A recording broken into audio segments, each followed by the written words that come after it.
자, 계속해서 생활에 관한 부수입니다. 요것은 모양이 이렇게 생겨 있지 않습니까? 요것은 뭐냐면은 절벽입니다. 이렇게 낭떠러지 그것을 그린 글자입니다. 그래서 위에서 사람이 이렇게 서 있다면은 이게 떨어질 수 있는 이런 낭떠러지를 의미하는 글자입니다. 그래서 이거 이름을 낭떠러지 한 그럽니다. 낭떠러지 한. 혹은 이것을 언덕이다 해서 언덕한이라고도 하기도 합니다. 언덕한입니다. 한. 이것은 또 혹시 굴바이엄이라고도 합니다. 굴바이엄이다. 이렇게 이런 글자입니다. 굴바이라는 것은 여기에다가 사람이 이렇게 있다면은 굴을 이렇게 봐서 사는 그런 곳이다 이런 겁니다. 그래서 굴바이엄 그럽니다. 굴바이엄 하기도 합니다. 그래서 이것은 주로 뜻은 낭떠러지 엄입니다. 낭떠러지. 자, 이것을 기억하시면 되겠습니다. 그 다음에 있는 글자는 문자입니다. 문입니다. 대문을 그린 글자죠. 그래서 양쪽에 이렇게 대문이 이렇게 있는 그런 큰 문을 의미합니다. 이런 문입니다. 문 그랬습니다. 그 다음에 있는 글자는 구슬옥자입니다. 구슬옥 그럽니다. 원래 구슬옥자는 이렇게 임금왕자처럼 이렇게 써지는 글자가 원래 구슬옥자입니다. 이것이. 구슬은 이렇게 똑같은 구슬을 이렇게 꿰는 모습이었습니다. 그래서 이 동그라미를 일자로 이런 식으로 그으면은 이것이 임금왕의 형태가 됩니다.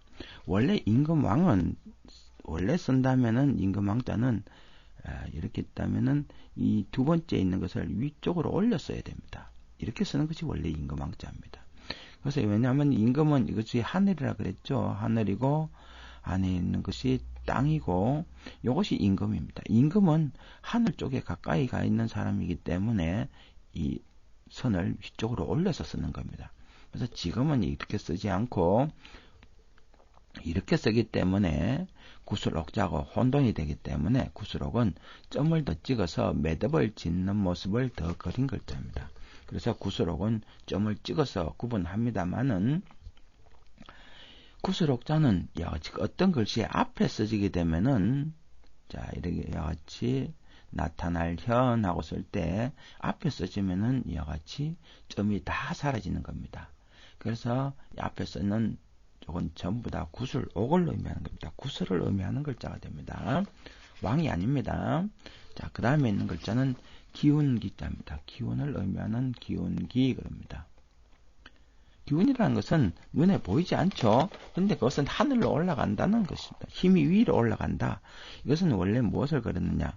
하늘로 올라가는 수증기 같은 모양을 그린 글자입니다. 그래서 옛날 모양은 이렇게 이런 식으로 그림을 그렸습니다. 이것이 위쪽으로 올라가는 모습을 그리기 때문에 위쪽으로 올라가고 새 날개처럼 이렇게 올라가는 것이다. 위로 올라가는 것이다. 이런 뜻입니다.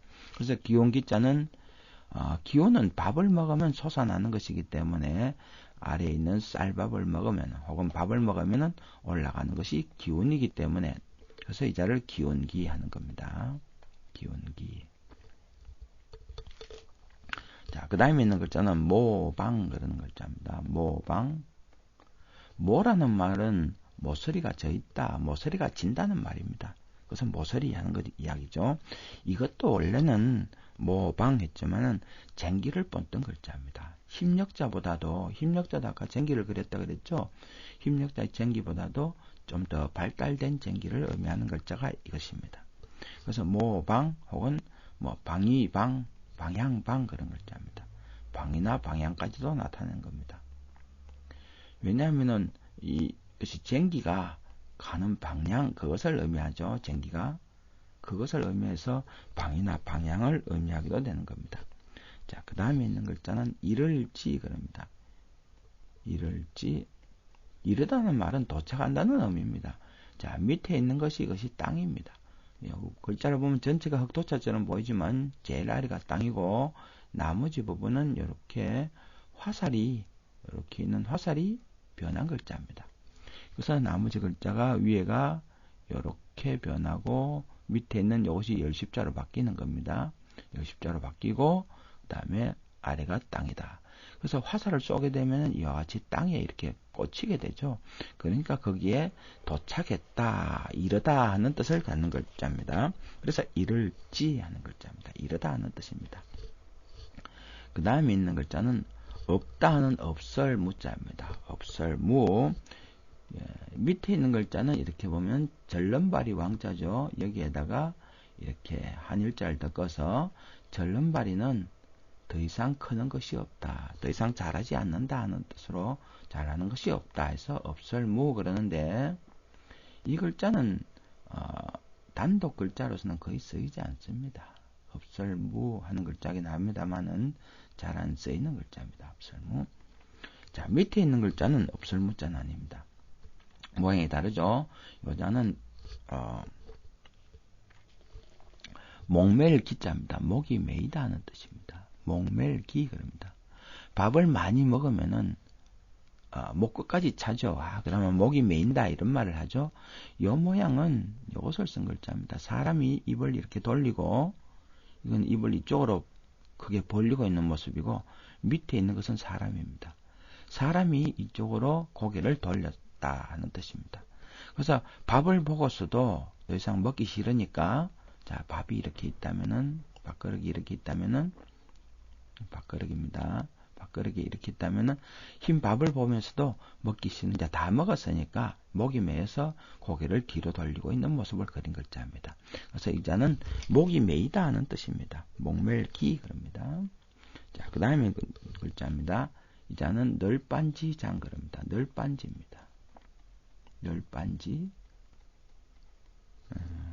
장 혹은 뭐 나무 조각장 그러기도 합니다. 자, 이 뒤에 있는 글자는 조각편 그럽니다. 조각입니다. 또 조각편 하는 글자입니다. 요 두 글자는 무엇을 자, 보세요. 나무 목자를 이렇게 쓰죠. 원래 이게 원래 나무 목자인데 요 반만 그리게 되면은 요쪽 반을 그리게 되면은 요 글자가 되고 요쪽 반을 그리게 되면은 요쪽 글자가 되는 겁니다. 어떻게 그렇게 되냐면 글자를 자 요렇게 써지는 글자고 요것이 요렇게 되는 글자입니다.